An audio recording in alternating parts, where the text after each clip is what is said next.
Welcome. In this video, we look at section 5.2, Basic Rules for Counting. We will hit four main sections: the rule of products, the rule of sums, complements, and sums with overlap. The basic rules for counting. Let's begin. The rule of products. Here's an example. Let's consider license plates. Imagine that a license plate has 3 letters followed by 3 numbers. So to count the number of ways that we can make such a license plate, I like to imagine blanks. I have 6 blanks to fill, and I can make a license plate. Maybe A, P, A772. So perhaps that is the license plate number that we have. Now, below each blank, I'm going to write down a number. I'm going to write how many choices did I really have when I was filling in that blank. How many choices did I have to fill in the A? I really had 26 choices. And for the P, I had 26 choices, and again for the A, 26 choices. Then for the digits, well, I had 10 choices each there. So for every digit, I had complete freedom to choose, and there we go. Now, it turns out that in order to compute the total number of license plates this way, I can multiply those numbers on the bottom. I multiply the total choices. And in fact, for what it's worth, in this example, it turns out that the answer is 17,576,000. Well, let's change the problem a little bit and focus on this second part. What if it's 3 letters followed by 3 distinct digits? I can't have 772 anymore. So I need to choose something else. What will my choices look like? I don't know, maybe 7. I can't do 7, so maybe 9, and then, well, I can't do 7 and 9, so how about 2? So below, let's write down how many choices I had. I really did have 10 choices for that first one, but then I only had 9 choices to fill in that second blank. And then for the third blank, let's see, I had already used up the 7 and 9, so there's 8 choices remaining. So now if I take the product, 26 times 26 times 26 times 10 times 9 times 8, I get 12,654,720.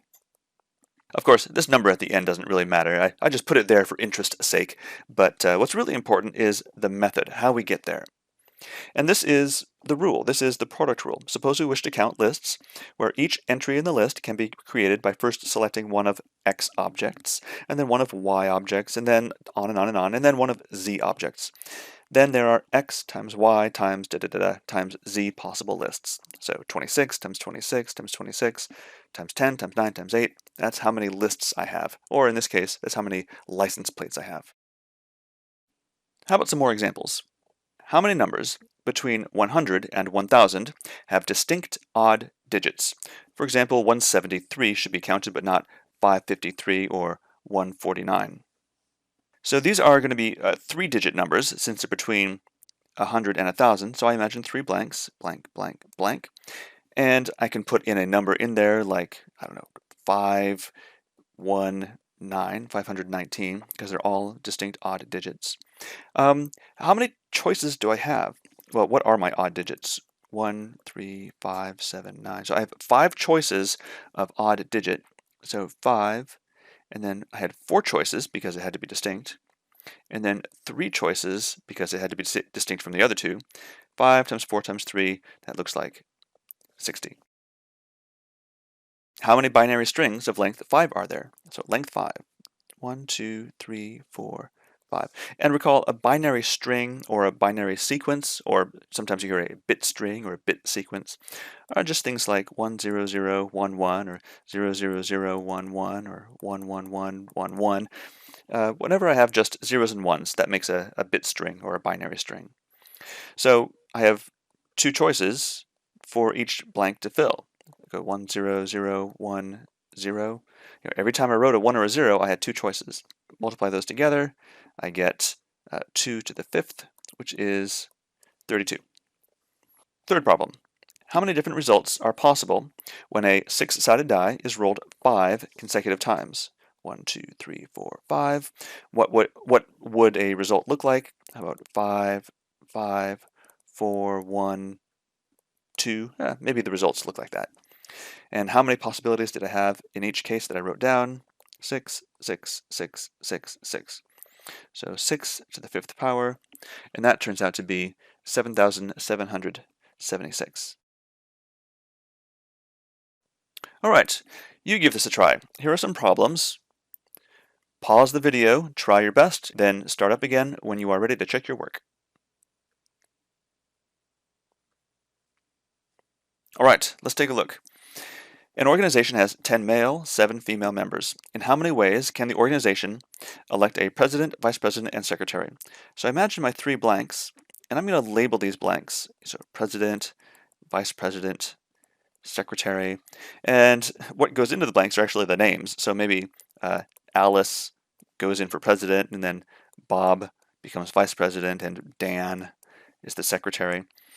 And so I think, when I wrote down Alice, how many choices did I really have? I really had 17 people that I could have chosen from. 17. Now, not one person cannot fill 2 of these offices. So for Bob, for vice president, I only have 16 choices remaining. And then for the secretary, there were only 15 choices. So 17 times 16 times 15, that turns out to be 4,080. Now what if the president must be female? So again, president, vice president, secretary. If the president has to be female, then I only have 7 choices. But the other 2 positions can be anything, but I've already used up 1 for the president, so I have 16 choices and then 15 choices. 7 times 16 times 15, that ends up being 1,680. Third problem.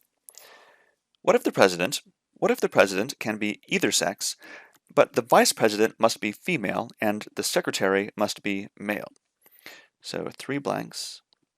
This one can be a little bit tricky. It's tempting to take the president spot and break it into 2 cases. If it's male, then something happens, and if it's female, then something else happens. But there's a better way to approach it. And the trick is, we don't have to start with the leftmost blank. You can start with any blank you want. In general, start with the blanks that are restricted in some way. How about let's start with the vice president spot. The vice president must be female. So for the VP slot, we really are choosing from 7 people. And the secretary must be male. So we really are choosing from 10 people. And those 2 don't interfere with each other. So it really is the 7 and the 10. But now that those 2 spots have been filled, there are 15 people remaining, and any of those 15 remaining can be president.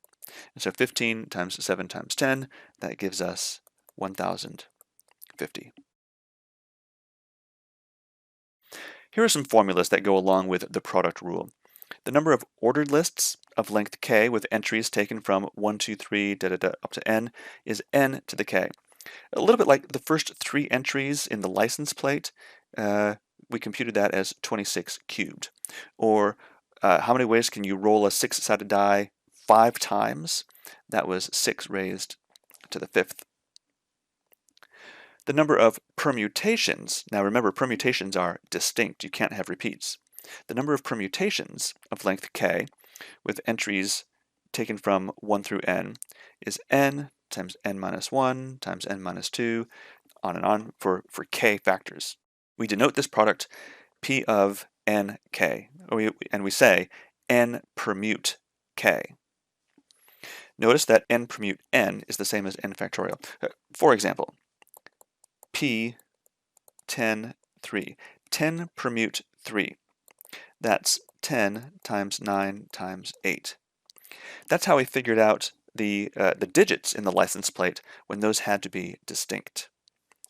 If I had 10 digits in a row and I had to permute them, I might take 10 permute 10, and that would be 10 times 9 times 8 times 7 times 6 times 5 times 4 times 3 times 2 times 1. Oh, and that is also better known as factorial, 10 factorial. Let's talk about the rule of sums. If the lists to be counted can be split into distinct cases, emphasis on distinct, then find the number for each case and add the results together. Here's an example. An organization has 10 male and 7 female members. In how many ways can they elect a president, vice president, and secretary if the officers must be of the same sex? So we really have two separate cases. Either they are all male or they are all female. So 1. How many elections result in all male officers? So 1, 2, 3. So president, vice president, secretary. If these are all male, then I have 10, 9, and 8 possibilities. If they are all female, so maybe I'll just put male there. If these are all female, then I'm going to fill the blanks for president, vice president, and secretary. And these are filled with 7, 6, and 5. So 2 distinct cases, there's absolutely no overlap at all, and so I can add those 2 results together, the product of 10, 9, 8 plus the product of 7, 6, 5, and the answer I get for that is 930.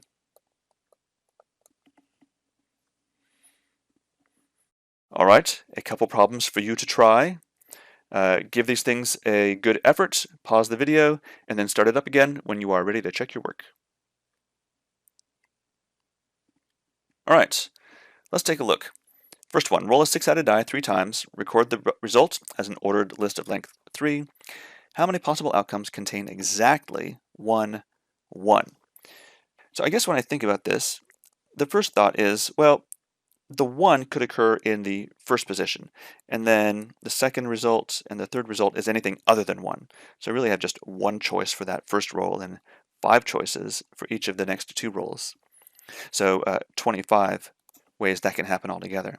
Or the 1 could be in the middle, in which case not 1 is the first, not 1 is the last. 5, 1, 5. There are 25 ways that can happen. Or the 1 can be at the end. And so there's 75 ways this can happen. In the second problem, we can break that up by the number of digits in the number. So I can talk about 1-digit numbers. I only have 1 blank to fill. There's 5 odd digits. 2-digit numbers. I can fill the first blank with any of those 5 odd digits and the next blank with any of the 4 remaining. And then 3-digit numbers. 5 times 4 times 3. And when I add those together, I get 85. Complements. Very often, it's important to count the number of times that something does not occur, and we think about the complement of a set. For example, roll a die 10 times and record the results as they occur. So we're making a list with 10 items in it. How many outcomes contain no 6s? That one's pretty straightforward. No 6s. So the first roll can be anything other than a 6. I have 5 choices. Anything other than a 6, 5 choices. On and on and on, 5 choices. So 5 raised to the 10th power. But this one's more interesting. How many outcomes contain at least 1 6? Here's how we figure it out. I count all possible outcomes. But then I'm going to be very clever, and I will subtract out those outcomes with no 6s. Now, really think about this. This is important, and this comes up many times. In order to figure out the number of outcomes that contain at least 1 6, I look at all possible outcomes, and I take away those with no 6s, because then what remains? What remains are all the possible outcomes that have at least 1 6 in them. They might have 1 6 or 5 6s or all 6s, but I've taken away the possibility that there are no 6s. So by doing this subtraction, the only outcomes that remain are those that have at least 1 6. Okay, let's count these. What is the total number of all possible outcomes? That's 6 to the 10. And how many outcomes are there that have no 6s? That's 5 to the 10. And 6 to the 10 minus 5 to the 10, that turns out to be 50,700,551. All right, how about this last problem? How many 5-digit numbers use the digit 3? Actually, let's treat this as a pause and try. Go ahead and pause the video, see if you can figure this out, and then start the video again when you are ready to check your work. All right, let's see here. This one is a little bit challenging. 5-digit numbers, they don't start with 0.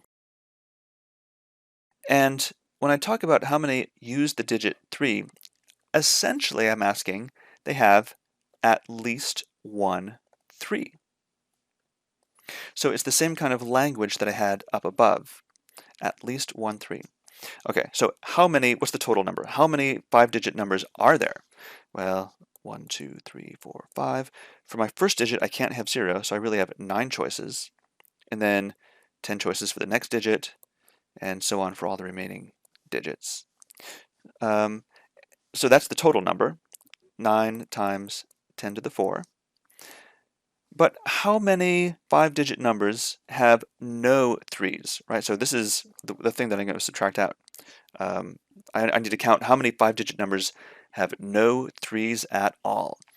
So this first digit, it can't be 0, but also it can't be 3. So I have 8 possibilities.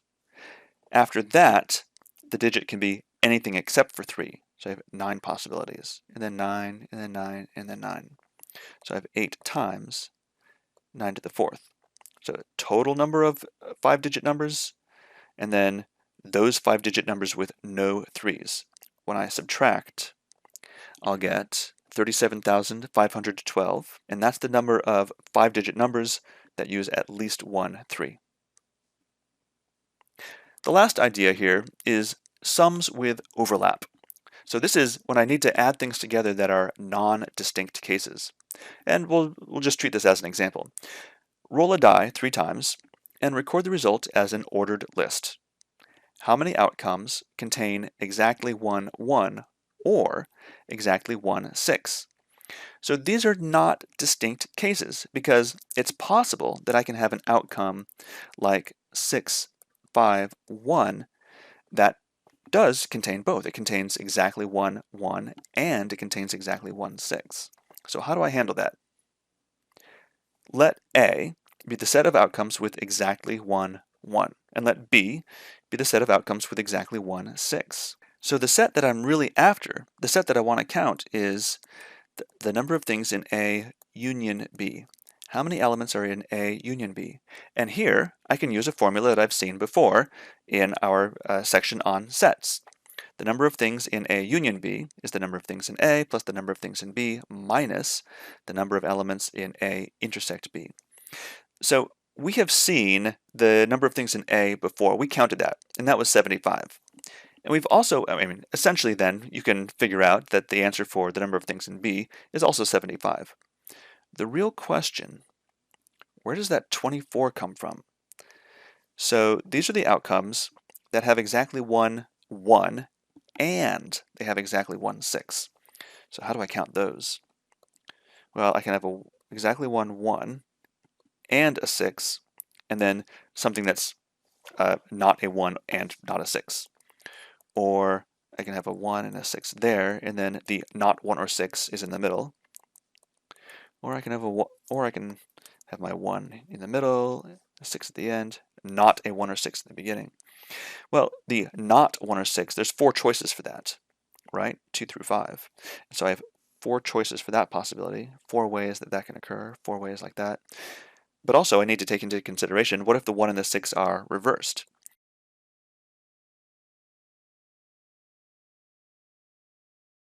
So altogether, 4 plus 4 plus 4 plus 4 plus 4 plus 4 equals 24. And so that's where the 24 comes from. All right, so we have covered a lot. Even though these are basic rules, they are really powerful. We can do a lot of interesting counting with these rules. So review them, look back at them carefully, and then we will do a lot more exercises like this in class.